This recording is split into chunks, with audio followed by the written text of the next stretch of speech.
Hello everyone, I'm Professor Geek. Welcome back to my channel, and welcome to my official video on My Hero Academia. I've yet to make one of these. We did talk about it a bit in an office hours live stream, and I've talked about it in a number of live streams actually. So I just thought I'd make a video kind of checking in my progress on it and what I think of it thus far. And I'm absolutely blown away by it. I really am. I've never been an anime or manga person necessarily. I've liked this or that story or this or that show or whatever that I might have encountered, but the style is just so new to me and it's just so different and always kind of turned me off. And even with My Hero Academia, some of the just like the moments like with a character being in emotional distress or something like that, all of a sudden, you know, their eyes become the size of a globe and faucets turn on from their eyes or whatever, and it's weird. It's jolting. It's because the rest of the comic or the animation or whatever isn't in that style. It's just this, you know, boom out of nowhere, and it's just the cultural manner of the genre, and it's something that's accepted with the rules of the genre. But it's just new to me and it's different, and that's always turned me off. But I can honestly say that with My Hero Academia, this is a story that I don't care how much of that is in it. It is just a joy to follow, and I'll stick with whatever. And this has been just rampantly recommended to me over and over and over again because of all my talks about the aspirational hero and the difference. And if you're unfamiliar with what I'm talking about there, I will have a link in the top right-hand corner to a video in which I go through the basic delineation in terms of hero types. You know, my scholarship concerns archetypes of heroes and how you can categorize them, and not just because I want to categorize them and label them necessarily, but because I think when you do understand them and you do separate these different parts of their story and these different types of characters, you can better understand how to write these characters for writers, and then you can also better understand how to critique them and understand how they operate within culture and how certain characters should operate and how mishandlings of them miss the mark and how they're actually detrimental to culture and whatnot. So that video is up there. But the basic division of heroes, all subdivisions of it, you know, come later, but the basic division of two heroes are your aspirational hero and your cathartic motivational. And the cathartic motivational is the one that everybody thinks is the right way to write all heroes. That's the character who can slip up, make mistakes, get up, dust themselves off, and you know, your Spider-Man, your Green Arrow, that kind of character. And people who don't know any better are constantly trying to write or cheer on stories that treat aspirational heroes as though they were cathartic motivational heroes, and that's a big mistake. So what The Last Jedi did to Luke Skywalker, or what Zack Snyder did to Superman, or what Brian Michael Bendis even seems to be wanting to do to Superman's story and his universe there. You certain things you can't do with an aspirational hero because they exist to fulfill a certain function. And Deku, Izuku Midoriya in My Hero Academia is a 100% aspirational hero, and I loved using him as an example now because here you have an aspirational hero in a genre that is just stacked up for the cathartic motivational. I mean, melodrama is a heavy element, a heavy foundational element in anime and manga, and it really is all about internal monologues and characters worrying and having emotional, you know, deals about this or that. And Izuku Midoriya is no different. I mean, he constantly has this running internal monologue and he worries about this and that. But what makes him the aspirational hero, and what makes All Might, at least as far as I've gotten, a great aspirational hero, is that they never doubt that there is a right and wrong, and they never doubt that it's worth it and that they should do the right thing. That's just ingrained. If you took that away from them, you would take away the entire character. And that's where the deconstruction goes too far with all of these other treatments of time-honored and long-loved aspirational heroes in the world. I try to explain that to people, but it's so hard to make them understand.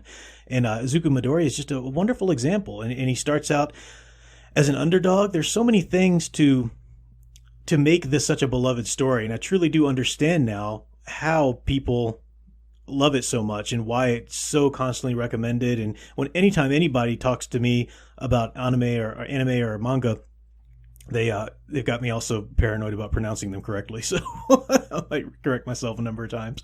But they always talk about this title, and I get it now, because on the one hand, like I said, you have the aspirational hero, and people like aspirational heroes. That is a draw. People don't always say that they like them, and they try to pretend, oh, Superman's too much of a Boy Scout and blah blah blah, and Luke Skywalker was boring. We need to give him some challenges. Shouldn't your characters go through some things and develop and grow? Of course, that's called character development, and aspirational heroes are not pardoned from that in any way, but you have to do it in terms of an aspirational hero. You don't take it all the way to where they doubt that they should even do the right thing, and that's what Last Jedi did to Luke Skywalker in his epic failure. Epically failed at handling that character correctly. And here we have in My Hero Academia Izuku Midoriya, who is insecure. He absolutely isn't sure if he can even be a hero at first without a quirk in this universe, without a power, so to speak. And in the universe, if you don't know what I'm talking about, if you're new to this, My Hero Academia, it's kind of the same setup as Heroes was on NBC. And of course, that was, a riff off of X-Men with the mutants and everything. But I would say the Heroes series is more in keeping with this kind of idea where, suddenly people are just born, they begin to be born with these different powers and whatnot. And, so society is adapted to it. You can have a professional heroes that are sanctioned by the law. And then, of course, you have those using their powers for evil, and those are the villains. And there's schools that pop up where students can major in hero work. So that's another example of one of the draws here of My Hero Academia, is that you have Midoriya and Bakugo and all, his whole class, their incoming class into UA. They are 15 years old and entering into a 3-year program. Now, there's something immensely attractive about school stories, where the school structure is there in the story. On the one hand, it provides a good structure of the plot. You do have good beginnings, middle, and ends in terms of just separate school years, and even on the big picture of their time in school altogether. This is one of the reasons why Harry Potter was so successful. Certainly not the only reason, but that setup, that structure is really attractive to people, especially people who are a little older and have left school, because they like to look back on those days. They're out there in the world of uncertainty and world of rampant responsibility, and there's something alluring about going back to a time where everything was so structured for yourself, and your future and your destiny was so wide open. So that's a big allure this series has going for it as well. I also like the fact that you get to know all of these separate characters. Even though Izuku Midoriya is the main character, absolutely, we don't just stay with him. We do get to know and get to care about the other characters in the class, and we get to follow their stories. And some episodes or issues will even just go and follow them for a second or two, just so we can build out the universe around Midoriya, and we see him inspiring others, because that is a necessary aspect of the aspirational hero as well. And we see him appreciating others and being inspired by them, which is great. So we have this whole class. Also, the structure of the school, in terms of providing a structure to the stories, even in specific episodes. So, you can think of a season as 1 year in their school. So that's a good structure. And then you got like 3 seasons, say, for the whole school progress. Now, I don't know. I'm only at the end of season 2 on the anime, where they're taking their practical exam. So Midoriya is about to team up with Bakugo to fight All Might in the practical exam, and I'm really much looking forward to seeing what's going to happen with that. I am reading the manga as well, and in the manga I'm on volume 2, so I'm a little bit behind in that, but I'm reading right now about the villains, the League of Villains attacking UA and stuff like that. So it is fun to see the difference. Well, there really aren't a lot of differences between My Hero Academia manga and the anime. And I'd love to know from people who are big weebs, I guess, as they're called, if you're a big fan of anime and manga, is that typically the case? Is there not really a lot of difference between the manga and the anime adaptations, or is this just a special case for My Hero Academia? That'd be interesting to know, because that's certainly not the case when it comes to Western adaptations.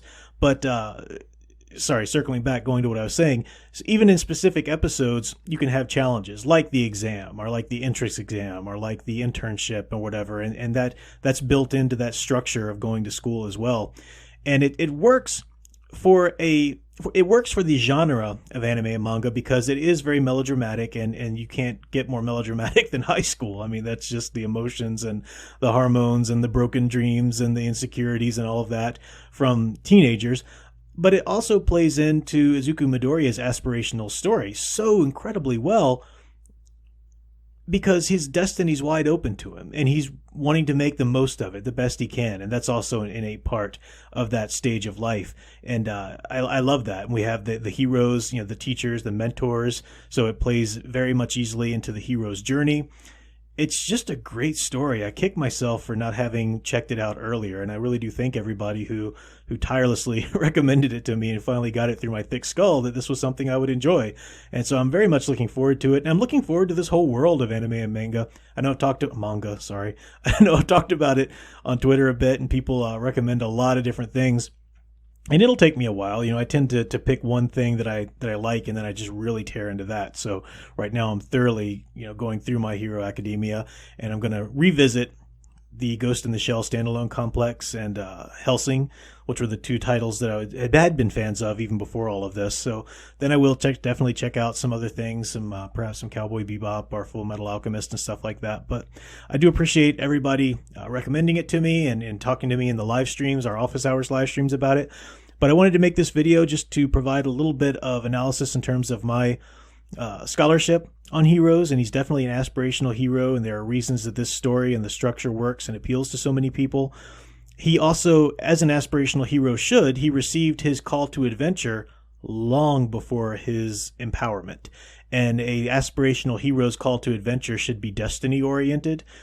Basically the idea that they've just always wanted to do this. They've always believed in doing the right thing. And his real call to adventure, I think, comes from watching All Might, watching that video of All Might and just seeing All Might in the world and being so incredibly inspired by him and knowing that that's his calling. He is supposed to make a difference in the world like that. So it's destiny oriented. It's not trauma oriented or chance oriented. There are different qualifiers. You can check out my playlist called Archetypes, and I've got videos on separate archetypes. I need to make some more, but there are also videos about these different delineations between origins and stuff like that, and other aspects of the characters. So still working on that book, and there's some news to be announced soon about that. That's coming, but appreciate everyone's patience.